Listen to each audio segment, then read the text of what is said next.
1962 के भारत चीन युद्ध में 72 घंटे अकेले बॉर्डर पर चीन की विशाल सेना से लोहा लेने वाले जांबाज भारतीय सैनिक का नाम था जसवंत सिंह रावत। इस महावीर योद्धा ने 72 घंटे भूखा प्यासा रहकर न केवल चीनी सैनिकों को रोका बल्कि दुश्मन के 300 सैनिकों को अकेले मार गिराया था। इस मौके पर आइए जानते हैं चीन से देश को बचाने वाले इस जांबाज की हैरत अंगेज कहानी के बारे में। 19 अगस्त 1941 को उत्तराखंड के पौड़ी गढ़वाल जिले के बदायूं में जसवंत सिंह रावत का जन्म हुआ। उनके अंदर देश प्रेम इस कदर था कि 17 साल की उम्र में ही वो सेना में भर्ती होने चले गए, लेकिन कम उम्र के चलते उन्हें नहीं लिया गया।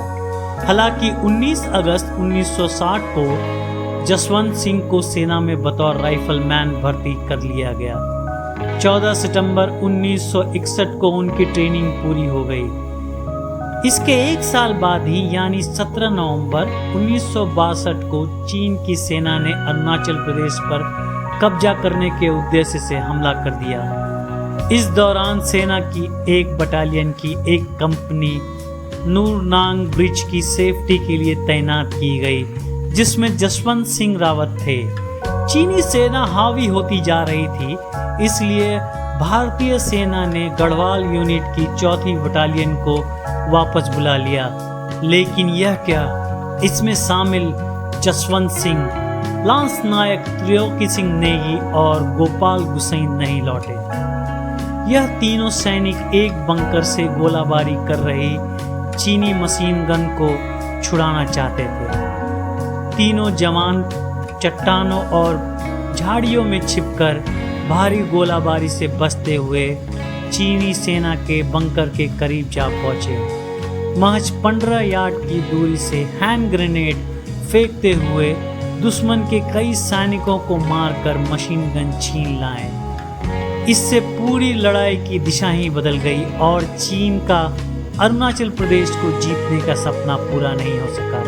हालांकि इस गोलाबारी में त्रिलोकी और गोपाल मारे गए। वहीं जसवंत को दुश्मनों ने घेर लिया और उनका सिर काट ले गए। इसके कारण 20 नवंबर 1962 को चीन ने युद्ध विराम की घोषणा कर दी। रिपोर्ट के मुताबिक इन 3 दिनों में 300 चीनी सैनिक मारे गए। स्थानीय एवं जवानों का मानना है कि जसवंत की आत्मा आज भी भारत की पूर्ववर्ती सीमा की रक्षा करती है।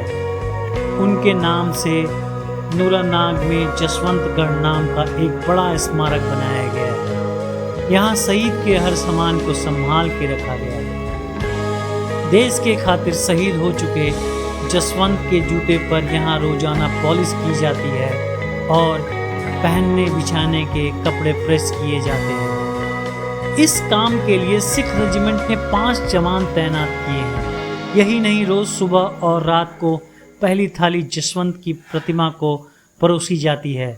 बताया जाता है कि सुबह सुबह जब चादर और अन्य कपड़ों को देखा तो उनमें सिलवटें नजर आती हैं। वहीं पॉलिश के जूते भी बदरंग हो जाते हैं। जसवंत सिंह रावत भारतीय सेना के अकेले सैनिक हैं जिन्हें मौत के बाद भी प्रमोशन मिलना शुरू हुआ था। पहले नायक, फिर कैप्टन और मेजर जनरल बने। इस दौरान उनके घर वालों को पूरी सैलरी पहुंचाई जाती है। धन्यवाद।